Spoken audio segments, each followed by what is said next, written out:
Coucou les gars, bienvenue sur ma chaîne. Aujourd'hui on se retrouve pour une nouvelle vidéo, j'espère que ça va vous plaire et ça va commencer maintenant. Aujourd'hui on se retrouve pour une nouvelle vidéo qui va parler d'amour pendant votre relation amoureuse, après votre relation amoureuse, pendant la rupture, etc. Je sais pas, en ce moment c'est la période d'automne. Soit tu rencontres l'amour, soit tu perds l'amour. Pour moi ça a toujours été ça, enfin je sais pas pour vous, mais en tout cas pour moi c'est vraiment genre on rencontre de nouvelles personnes et tout. J'ai toujours eu envie d'en parler, il y a eu des moments où j'étais pas du tout prête à en parler, où sur le coup j'aurais mis trop d'importance à ce que je raconte ou trop d'émotion à ce que je dis. Et là en ce moment, je me sens tellement loin de tout ça que j'arrive à prendre du recul et à me dire bon bah maintenant je vais expliquer mon point de vue. Vous dire qu'une relation certes ça peut faire mal mais il y a tellement de belles choses que ça en vaut la peine. Commencer par où ?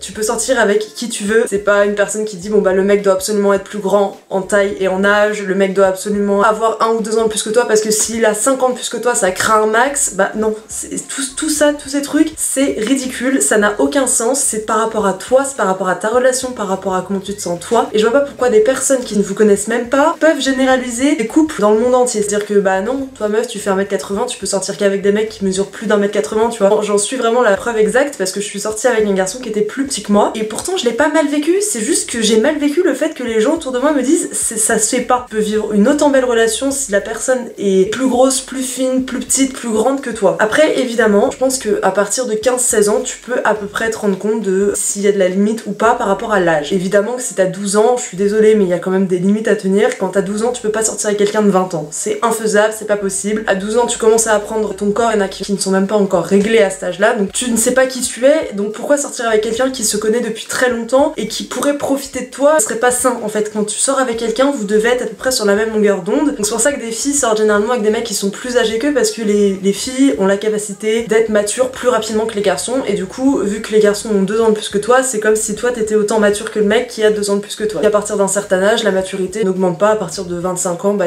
les hommes et les femmes sont à peu près matures au même niveau. Soyez libre de ce que vous voulez faire, personne ne vous obligera à faire n'importe quoi. Si vous voulez pas, vous le faites pas. Si vous voulez, vous le faites. Si vous êtes forcé, ne le faites pas. Pour moi, une relation amoureuse, c'est pas juste pendant, c'est le avant, la transition entre le avant et le pendant, et la fin. Si tout ça ne se fait pas à deux, et bah t'as pas vécu une vraie relation qui est vraiment terminée. La fin de votre relation fait aussi partie de votre relation. Sachez déjà qu'une relation, il y aura toujours une fin. Je suis désolée de vous l'avouer, certes vous pouvez vous aimer énormément, rester pendant des années et des années ensemble, mais un jour il y aura une fin, et ça se trouve que ça vous plaira, et ça se trouve que ça vous plaira pas, mais sachez que ça fait partie de votre relation. Donc quand vous vous lancez dans quelque chose, sachez que ça va être très mouvementé, et au final c'est ce qu'on aime. Personnellement, ce que je préfère dans une relation, c'est le tout début. C'est les 3 premiers mois. T'as toujours cette période avant où t'apprends à connaître la personne et après tu passes à la phase je suis avec lui, je le connais déjà un minimum et là on va pouvoir apprendre carrément mieux à se connaître et en même temps. C'est pas juste moi je te dis ça de ma vie, toi tu me dis ça de la tienne, c'est genre vous partagez des choses ensemble et vous commencez à aimer des choses ensemble. Tu vois par exemple s'il y en a un qui disait bah moi je kiffe aller au cinéma, l'autre se dit bah moi aussi.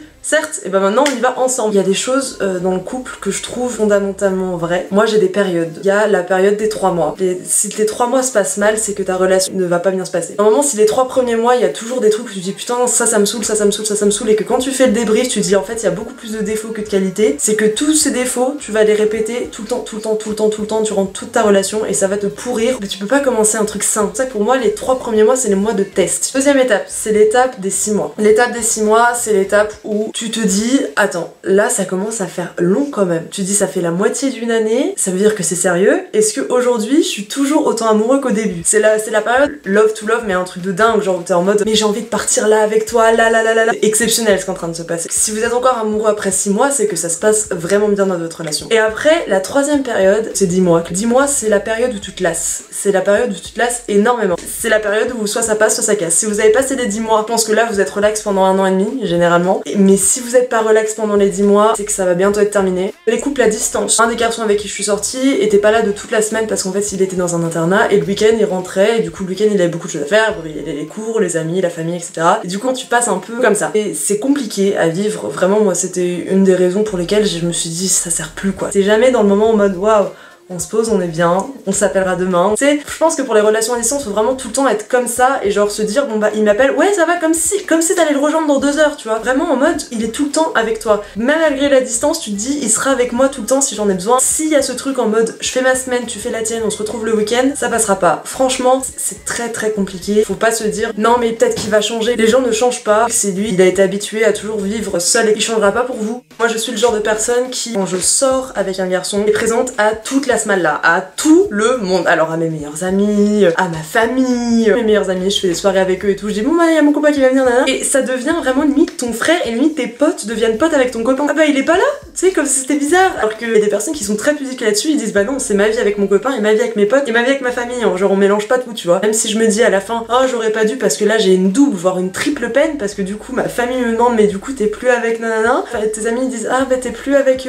truc et toi t'es là, bah moi je suis déjà triste de plus être avec cette personne, si en plus ma famille et mes amis me le rappellent, c'est dur quoi. Je dois juste oublier lui et pas lui et les souvenirs que tout le monde avait de lui. On va passer à la période après le couple. C'est une période qui m'a le plus marquée. Je me souviens très bien de la rupture, donc c'est pour ça qu'on va y passer maintenant. Comme je disais au début, le couple c'est le avant, le pendant et le après. Imaginons que ta relation a été magnifique et que d'un coup la rupture se fait par un message, j'ai plus envie d'être en couple avec toi, tu la bloques de tous les réseaux. Franchement là je suis en train de vous afficher la pire des ruptures. Tu peux pas terminer une relation comme ça parce qu'on a vécu tellement de choses que tu peux pas quitter une personne comme ça. Certes d'un côté ça sera, je l'ai tellement dégoûtée, je l'ai tellement déçue par ma rupture que du coup elle va m'oublier super rapidement parce qu'elle vous détestera tellement qu'elle va vous oublier plus rapidement. Mais elle de son côté elle va se dire mais en fait j'ai pas d'explication. Depuis quand? Pourquoi? Il y a une autre fille et qu'est-ce que j'ai fait? Elle va se poser des milliards de questions, elle va faire des cauchemars beaucoup de nuits, elle va en parler à ses amis vont être agacés par ces questions je suppose parce que du coup quand toi tu t'as pas de réponse de ton copain t'es obligé d'en demander à des amis qui elles n'en ont aucune pour toi mais qui vont essayer de tout faire pour te rassurer. Selon moi, pour quitter quelqu'un, tu vas pas lui dire d'un coup comme ça, imaginons la veille tu l'appelles et tu termines l'appel par un je t'aime et que le lendemain tu lui dis faut qu'on parle, là c'est sûr qu'elle va se dire mais qu'est-ce qui s'est passé? Si t'as aimé la personne, essaye de tout faire pour qu'elle s'en sorte le mieux parce que toi quand tu vas quitter la personne tu te casses et après c'est basta pour toi. Mais en soit tu vas rien vivre de très grave par rapport à elle. On est d'accord qu'une rupture ça se décide pas du jour au lendemain, une rupture ça se décide au moins en 3 semaines. À partir du moment où tu fais comprendre à la personne que tu ne l'aimes plus, tu l'appelles plus le soir, tu lui dis plus beaucoup je t'aime, tu n'as plus de relation sexuelle avec cette personne. Parce que c'est pas parce que toi t'as besoin d'avoir une relation sexuelle que tu dois profiter sur son dos. Pour moi je vois limite ça comme du viol. Elle va faire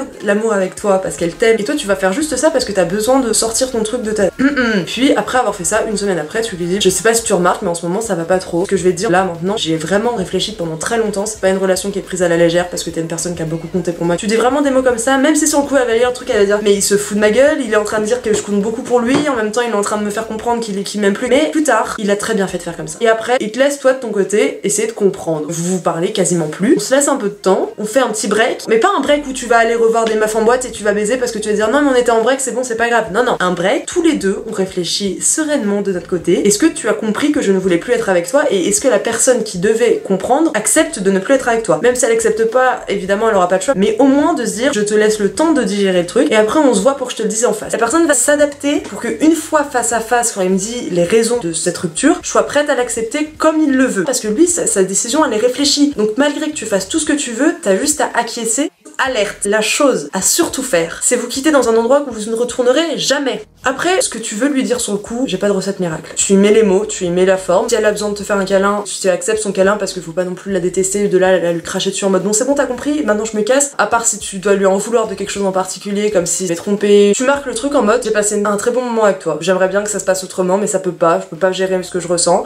Je te souhaite une bonne continuation, mais pas forcément bonne continuation parce que je déteste cette phrase. Bonne continuation, t'as l'impression que genre direction l'enfer, maintenant tu t'en sortiras plus en moi. Et à partir de ce moment-là, toi, personne qui vient de te faire quitter, tu vas rentrer chez toi. Tu vas faire des câlins à ta mère, à ton père, à tes sœurs, je m'en fous, à n'importe qui. Tu envoies beaucoup d'amour, tu demandes à tes potes de dire appelle-moi s'il te plaît. Il faut que t'aies beaucoup d'amour autour de toi parce que sinon t'auras l'impression d'être aimé par personne et d'être la pire personne au monde. Beaucoup d'amour en échange et tu te sens tellement bien, tu dis ah mais ça va en fait, c'est juste une personne parmi toutes les personnes qui étaient autour de moi qui ne m'aime plus. Même si c'était la personne qui faisait 99% de ton temps et 99% de ton cœur, et bah il y a encore ce 1% qui va prendre énormément de place en toi parce que t'en as besoin. Toi qui viens de quitter, n'envoie surtout pas de message après en mode bon bah j'espère que tu vas bien, j'espère que t'es bien rentré. Non, t'en vas plus rien, maintenant t'as quitté, tu n'en renvoies plus un message. Ça va perturber les gens dans leur tête, ils vont se dire mais attends mais il vient de me quitter, en même temps il me demande si je vais bien. Tu viens de me détruire le cœur, tu vas pas me demander si je vais bien. Moi après, je suis contre les personnes qui te disent sors, coupe-le de tous les réseaux, va sortir en boîte. C'est faux. La personne vient de quitter, t'as l'impression que t'es la personne la plus triste au monde et que personne ne peut te comprendre dans ta solitude. Mais justement, moi je pense que c'est comme si t'avais un seau devant toi et que tu voyais jamais le fond et que tu vas jusqu'à ce que tu touches le fond de ta tristesse. Que là t'es mal et tu te dis mais tu sais ce que je vais faire tout pour être au plus mal possible. C'est super bizarre ce que je vous raconte, hein. Et quand je te dis tu vas, tu puises jusqu'à ce que, comme une éponge, c'est que tu sois asséché de tes propres larmes, que tu n'en puisses plus pleurer. Mais j'en ai marre de me voir comme ça. C'est comme tout, personne ne peut se rendre compte de quelque chose si lui-même ne l'a pas vécu. Si toi t'en as pas marre de pleurer, et bah tu t'arrêteras jamais de pleurer. T'en es marre de te voir comme ça, là tu vas te reprendre en main et là tu vas dire mais oui mais je suis con. Un jour tu te regarderas dans le miroir et tu diras bah bonjour, enchanté, moi je suis Romane et je suis la personne que je suis censée le plus aimer au monde. Alors certes aujourd'hui t'as l'impression que c'est la fin du monde et que tu te remettras jamais, mais en soi c'est rien parce que des fois c'est très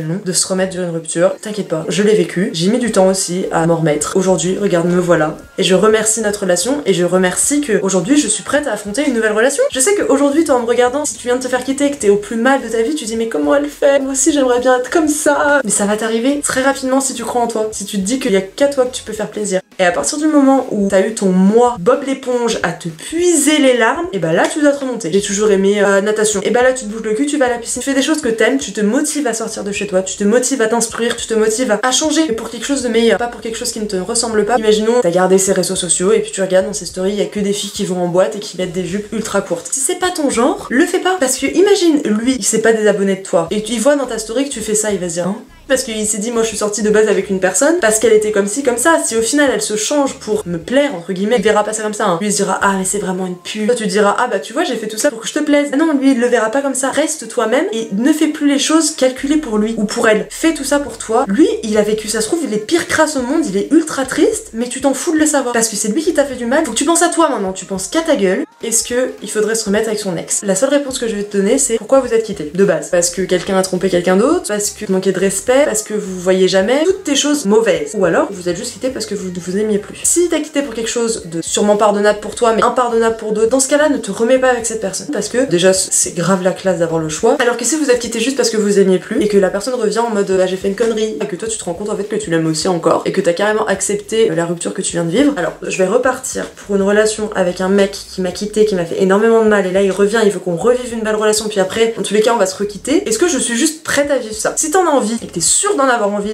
est-ce qu'on peut être ami avec son ex? Alors sur le coup non. C'est pas genre tu viens de quitter ta meuf et puis après juste 2 secondes tu lui dis ouais mais j'aimerais bien qu'on reste amis hein. Si tu veux on ira boire des verres, si on a encore des potes en commun donc on pourra se revoir. Et bah non, parce que tu vois sur le coup moi quand tu me quittes j'ai envie de te dire oui j'ai envie de prendre tout ce que tu me proposes qui est encore avec toi. Foutage de gueule et foutage de gueule, là c'est gros foutage de gueule. Tu dis j'ai envie que ce soit fini entre nous et t'as envie qu'on soit amis. Toi t'as tout gagné dans l'histoire. T'as enlevé ton petit truc en mode je ne l'aime plus, je la laisse de côté mais en même temps je la garde pour moi parce que j'aime quand même bien ses qualités. Mais toi de ton côté tu sais très bien que tu vas dire oui on est encore amis, mais t'as entendu amis, t'as entendu prochaine relation tous les deux. Tu vas te faire des films et tout alors que la personne te demande juste d'être ami. Tu peux être ami avec la personne si tous les deux vous vous rendez compte en même temps qu'elle aime plus l'autre et puis l'autre vient de lui apprendre que lui non plus ne l'aimait plus. Là vous pouvez être amis, y a aucun souci parce que des deux côtés c'est clair. Après évidemment si toi de ton côté t'as fini ta rupture, tu te sens beaucoup mieux avec toi et que tu te dis mais en fait c'est super con parce qu'on a plein d'amis en commun et à chaque fois qu'on se voit on fait genre on se connaît pas et tout alors que moi j'ai vécu des super bons moments avec cette personne, que je l'aime encore beaucoup mais plus de la façon amoureuse mais juste de la façon d'amitié. J'ai encore envie de passer des bons moments avec cette personne et je me sens prête à ne plus aimer cette personne. Là ok.